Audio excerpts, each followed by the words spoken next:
बिस्मिल्लाहिर्रहमानिर्रहीम। अस्सलाम वालेकुम नाज़रीन, मैं हूँ शुजात नेमन और आज PSX के हवाले से आपकी खिदमत में अपना तज़किया लेके हाजिर हुआ हूँ। तो दोस्तों, वीडियो को स्टार्ट करने से पहले मेरा channel Shujaat Neyman PSX analysis को सब्सक्राइब करें एंड बेल आइकन पर प्रेस करें।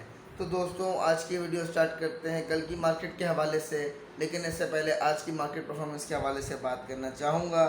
तो सबसे पहले मार्केट इंडेक्स के हवाले से बात कर लेते हैं। तो आज का मार्केट इंडेक्स परफॉर्मेंस जो है वो ही जिगजैग रहा और मार्केट ने 237 पॉइंट अपना प्लस का हाई लगाया है और सिर्फ 55 पॉइंट माइनस मार्केट का लो है और 14 पॉइंट प्लस मार्केट बंद हुई है। तो इसके अंदर शेयर्स की जो फ्लक्चुएशन है ना, वो जो मैंने आपको कल रात के वीलॉग में बताई थी, अल्हम्दुलिल्लाह 70 to 80% वही रही है। कुछ शेयर्स थोड़ा डाउनफॉल में रहे और काफ़ी शेयर्स ऐसे भी थे कि अपना हाई दिखाने के बाद लो पे लेके गए, वहाँ से दोबारा हाई दिखा दिए, फिर उसके बाद जो है वो अपने या तो ओपनिंग रेट पे ही क्लोज हो गए या तो माइनस में बंद हुए हैं। तो काफ़ी हद तक आज गेम देखा गया मार्केट में। हालांकि मार्केट वॉल्यूम बड़ा स्लो है और मार्केट में इतना वो थोड़ा बहुत प्रेशर इसलिए भी है क्योंकि जाहिर सी बात है, फ्यूचर की क्लोजिंग चल रही है तो सारा सट्टे का माल है, लोगों ने अपनी पोजीशन नेक्स्ट फ्यूचर में शिफ्ट करनी होती है, तो इस वजह से भी थोड़ा वो सेलिंग प्रेशर आया हुआ है। और इसके अलावा लेकिन फिर भी बड़ा बेनिफिट मिला शॉर्ट टर्म ट्रेडर और फ्रेश बायर को माल ले बेच करने का। देखें, अक्सर लोग कहते हैं, मैंने आपको कल रात की व्लॉग में ही बताया था कि हम माल लेते हैं तो नीचे आया था, बेचते तो ऊपर चले जाते, तो मैंने आपको बताया था कि सारा गेम टाइमिंग का है और तरीक़ेकार भी बताया था कि ले बेच कैसे करना है। तो अगर आपने उस तरीके के साथ आज की मार्केट में प्ले किया होगा तो मुझे उम्मीद है कि आप लोग को अर्न भी हुए होंगे पैसे और आप लोग अच्छा जो है वो प्रॉफिट गेन किया होगा। क्यों? क्योंकि दो तीन दफ़ा हर शेयर के अंदर दो तीन मूवमेंट देखा गया, हाई लेके गए, फिर लो आया, फिर इसके बाद मिड पे आया, तो थोड़ी थोड़ी प्रॉफिट टेकिंग करते रहते हैं तो शॉर्ट टर्म ट्रेडर आज की मार्केट में अच्छे पैसे बना सकता था। तो अब बात कर लेते हैं सबसे पहले भाइयों फूड सेक्टर में यूनिटी फूड की। तो भाई यूनिटी फूड के बारे में कहना चाहूँगा तो आज यूनिटी फूड के अंदर इतना ज़्यादा गेम नहीं देखा गया और बहुत स्लो इसके अंदर मूवमेंट रहा है आज की मार्केट में। इतना बड़ा गेम नहीं देखा गया यूनिटी फूड के अंदर और बहुत स्लो मूवमेंट चल रहा था। लेकिन इसके बाद असल में आपको पता है पिछले मंथ के एंड में भी यूनिटी फूड स्लो हो गया था, क्योंकि जब भी फ्यूचर में, क्योंकि ये लॉन्ग टर्म आइटम है और बहुत अच्छा प्ले करता हुआ आ रहा है, तो काफ़ी फ्यूचर में ही बाइंग होती है इसके अंदर, तो काफ़ी माल शिफ्ट हो रहा है अगस्त के अंदर, इस वजह से भी रेडी के अंदर थोड़ा स्लो चल रहा है। ये उम्मीद है कि इंशाल्लाह जब पहली दूसरी तारीख से बहाली आएगी मार्केट के अंदर, नेक्स्ट फ्यूचर में माल कन्वर्ट हो जाएगा, ओल्ड फ्यूचर जो है वो बंद हो जाएगा जुलाई का, तो रेडी के अंदर इंशाल्लाह तेज़ी देखी जा सकती है और मुझे लगता है कि इसके अंदर ये 50 का लेवल ही इंशाल्लाह जल्द टच कर जाएगा। और FFL की बात की जाए तो FFL भाई मैंने आप लोगों से कहा था कि थोड़ा बहुत सेलिंग प्रेशर है। कल देखें बहाली आई थी, फिर थोड़ी बाइंग आई थी इसके अंदर, लेकिन काफ़ी लोग अभी भी इसके अंदर प्रॉफिट टेकिंग हो रही है क्योंकि बहुत ज़्यादा पीछे लेवल पर बाइंग हुई है। तो जैसे ही थोड़ा बहुत क्लियर होगा मामला तो इंशाल्लाह फिर मुझे लगता है कि इसके अंदर 24 से 25 का भाव उसको दिखाना चाहिए। लेकिन अगर ये नीचे जा रहा और नीचे की तरफ बंद हो, उसका तरीका आपको बताया है कि ऊपर बेच के नीचे उठा लें तो आपका लॉस बच जाएगा और पोजीशन भी बरकरार रहेगी। भाइयों बात कर लेते हैं अब OGDC की। तो OGDC के अंदर OGDC के अंदर थोड़ा सा देखें प्लस सेशन देखा गया और इसके अलावा माइनस सेशन भी इतना बड़ा नहीं देखा गया, सिर्फ 11 पैसे माइनस बंद हुआ है 94 के ऊपर और ऑलमोस्ट 70-80 पैसे का गेम देखा गया प्लस सेशन का, जो कि ओके था। और SNGP के अंदर थोड़ा माइनस सेशन देखा गया क्योंकि आपको मैंने कहा था थोड़ी बहुत प्रॉफिट टेकिंग भी होती है, जिन्होंने पिछले लेवल पे बाइंग किया। हर ट्रेडर अपने हिसाब से चल रहा है, short term trader, long term trader, कुछ लोग एक हफ्ते के लिए माल लेते हैं, कुछ 2 दिन के लिए लेते हैं, कुछ लंबे अरसे के लिए लेके रखते हैं। तो माल जिन्होंने बेचना होता है जल्दी, फिर उन्होंने प्रॉफिट टेकिंग जब होती है तो थोड़ा बहुत सेलिंग प्रेशर इस वजह से भी शेयर के अंदर आ जाता है। तो इसकी वजह से थोड़ा सा SNGP के अंदर थोड़ा प्रेशर देखा गया है। जैसे ही ये थोड़ा सेलिंग प्रेशर निकलेगा तो इंशाल्लाह ये बहाली होगा और मुझे लगता है कि ये 60 टच करना चाहिए SNGP को। और इसके अलावा STL की बात कर लेते हैं भाइयों।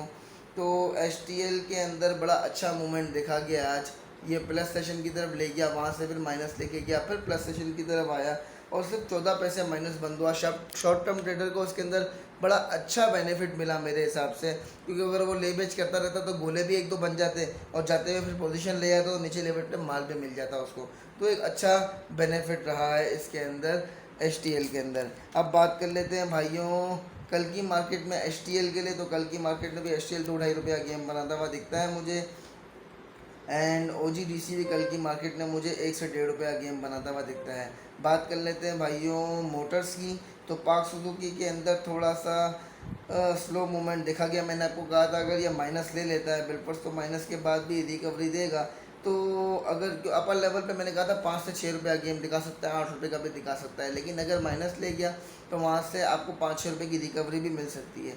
तो थोड़ी बहुत रिकवरी मिली है इसके अंदर, लेकिन इसके बाद वहाँ से फिर ये माइनस बंद हुआ।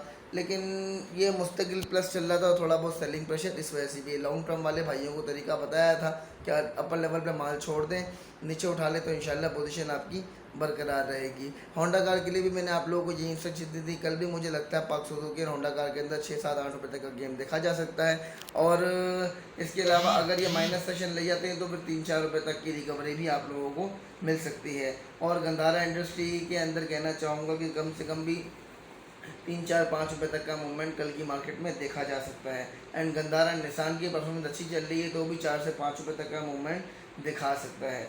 बात कर लेते हैं भाइयों स्टील सेक्टर में INIL की। तो INIL के अंदर हल्का सा प्लस सेशन देखा गया उसके अंदर भी, लेकिन इसके बाद उसके अंदर भी माइनस सेशन देखा गया।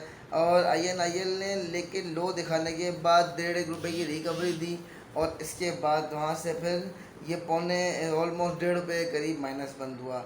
और मुगल स्टील की जहाँ तक बात की जाए तो भाई मुगल स्टील के अंदर 1.5-2 रुपये तक का परफॉर्मेंस देखा गया प्लस सेशन का। वहाँ से ये माइनस की तरफ लेके गया और फिर रिकवरी भी मिली। आपको मैंने कहा था अगर डिप देगा तो ये रुपये से 1.5 रुपये की रिकवरी भी देगा वहाँ से।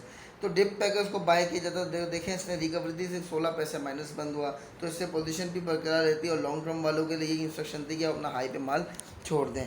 इसके अलावा आगा स्टील के अंदर एंड आयशा स्टील के अंदर ये दोनों के अंदर ही थोड़ा थोड़ा मूवमेंट देखा गया। देखें आयशा स्टील के अंदर वो 5 पैसे माइनस बंद हुआ है और 10-15 से 20 पैसे तक का गेम देखा गया।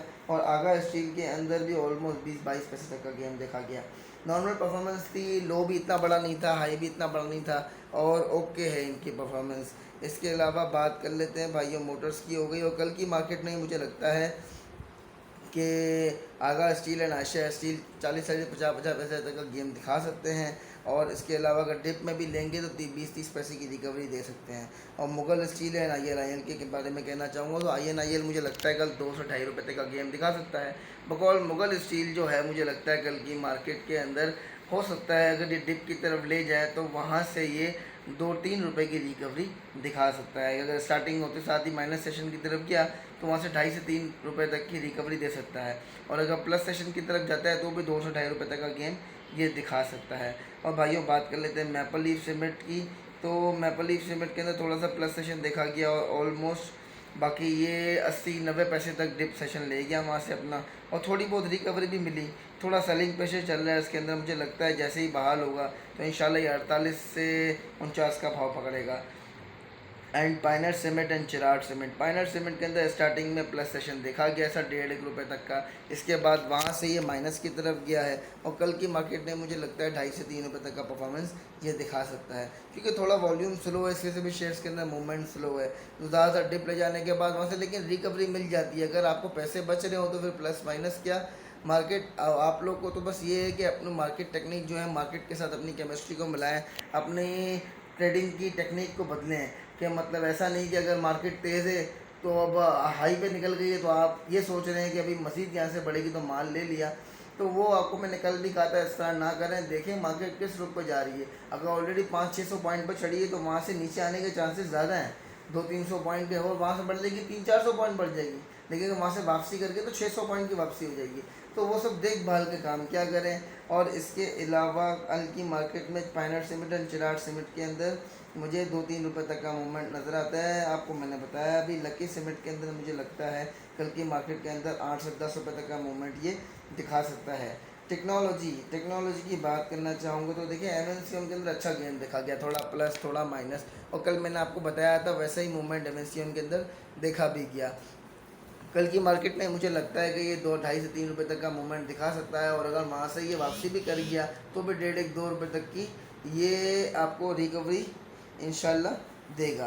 और नेटसोल एंड टीआरजी, इनके अंदर कल की मार्केट में मुझे 3-3, 4-4 रुपये तक का मूवमेंट दिखता है। टीआरजी मुझे लगता है कि 2.5 से 3 रुपये तक का मूवमेंट दिखा सकता है और नेटसोल 4 से 5 रुपये तक का गेम भी बना के दे सकता है।